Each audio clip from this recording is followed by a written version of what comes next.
Sir सरकार लेगी और लेना पड़ेगा, जब तक नहीं लेगी हम यहीं खड़े हैं। उठेगी और जब तक ये बिल वापस नहीं जाएगा, वकील अंदर नहीं जाएगा, सड़क पे खड़ा रहेगा। काला कानून इसलिए, अगर किसी के लिए कानून बनता है तो उस फील्ड के लोगों से डिस्कशन होती है।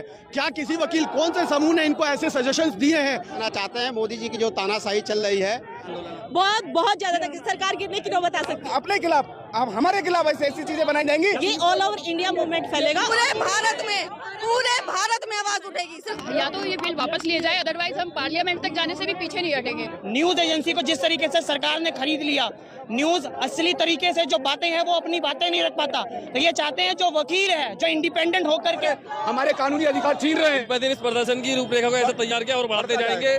अभी भी दिल्ली की 7 कोर्ट बंद है। तो कैसा लोकतंत्र, ये तो तानाशाही की तरफ देश अग्रसर हो रहा है। भारत में शुरू हो गया है, यूपी में भी शुरू हो गया है, इलाहाबाद में, लखनऊ में। वकील ऐसे प्राणी है जो बिना खाए पिए पूरे देश पर गुलामी को, जंजीर को तोड़ सकता है। अभी भी उनके कान नहीं खोलेंगे तो संसद का घेराव, संसद मार्च, हम कहीं भी हड़ताल नहीं कर सकते, जो कि एक कॉमन मैन भी हड़ताल कर सकता है हमारे देश में। पूरे प्रोविजन से दिक्कत है, पूरे प्रोविजन से दिक्कत है। अभी तो अपने घरों में पड़े हैं, हम फिर सड़क पे। हम ये नहीं पूछ रहे हैं कि तुमको वापस लेना पड़ेगा, हम ये कह रहे हैं कि तुमको वापस लेना है। दिक्कत है इस संशोधन बिल में आपको? सर पूरे प्रोविजन से दिक्कत है, पूरे प्रोविजन से दिक्कत है। वापस लो, इसे वापस लो। हम नहीं चाहते कि हमारे ऊपर इस तरीके की रिस्ट्रिक्शंस लगाई जाएं जो कि वो लगाना चाह रहे हैं। वकीलों की आवाज दबाना चाह रहे हैं, वकीलों की आवाज नहीं दबेगी। हम सड़क पे खड़े रहेंगे, तब तक खड़े रहेंगे जब तक ये बिल वापस नहीं होगा। में ही ये आवाज उठेगी और पूरे भारत में आवाज उठेगी। सिर्फ 30,000 में नहीं, सिर्फ दिल्ली में नहीं, पूरे भारत में आवाज उठेगी। और जब तक ये बिल वापस नहीं जाएगा, वकील अंदर नहीं जाएगा, सड़क पे खड़ा रहेगा।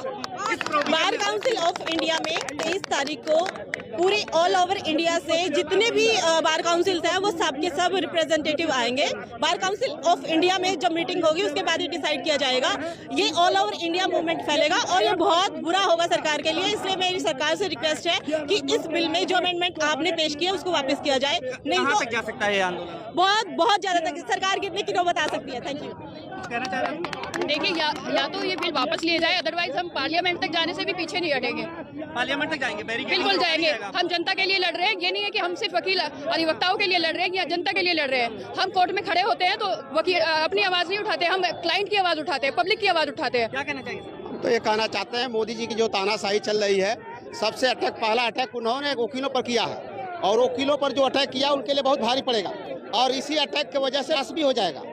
वकील ऐसे प्राणी है जो बिना खाए पिए पूरे देश पर गुलामी को, जंजीर को तोड़ सकता है और किसी कौम की बस का नहीं है कि बिना खाए पिए किसी धरना प्रदर्शन में बैठ सके। लेकिन क्या लग रहा है सरकार ले लेगी वापस? सर सरकार लेगी और लेना पड़ेगा, जब तक नहीं लेगी हम यहीं खड़े हैं। अभी तो अपने घरों में पड़े हैं, हम फिर सड़क पे। हम ये नहीं पूछ रहे हैं कि तुमको वापस लेना पड़ेगा, हम ये कह रहे हैं कि तुमको वापस लेना है। कोई नहीं है, वापस लेना है। सरकार हमसे है, हम यहाँ हम ही सरकार है, हम ही सब कुछ है। सरकार को लेना ही पड़ेगा वापस। को भी डर है क्या? किसी को कोई अधिवक्ताओं का इतिहास रहा है कि अधिवक्ताओं को जब हद से छेड़ा गया, जब अधिवक्ताओं के खिलाफ कोई बात करी गई है, अधिवक्ताओं ने संघर्ष करके अपनी बात को मनवाया है। क्यों? हम संघर्ष के राही हैं और हम अपने खिलाफ, अब हमारे खिलाफ ऐसी चीजें बनाई जाएंगी तो हम चुप नहीं बैठेंगे। जब MP MLA के ऊपर FIR होती है तो भाग के वकीलों पे आते हैं और खुद बिना हमारे से परमिशन लिए एक्ट बना रहे हैं। इस देश में शांतिपूर्ण तरीके से अगर हड़ताल की जाएगी तो उसके ऊपर भी रोक लगेगी क्या? ये हमारा डेमोक्रेसी का राइट है, हमारा राइट है, फंडामेंटल राइट है कि अगर हमारा शांति क्या दिखती है इससे? देखिए सरकार की मंशा ये है कि सिर्फ एक ही तबका बचा है। देखिए हमारे देश के संविधान के 4 पिलर है। न्यूज एजेंसी को जिस तरीके से सरकार ने खरीद लिया, न्यूज असली तरीके से जो बातें हैं वो अपनी बातें नहीं रख पाता, तो ये चाहते हैं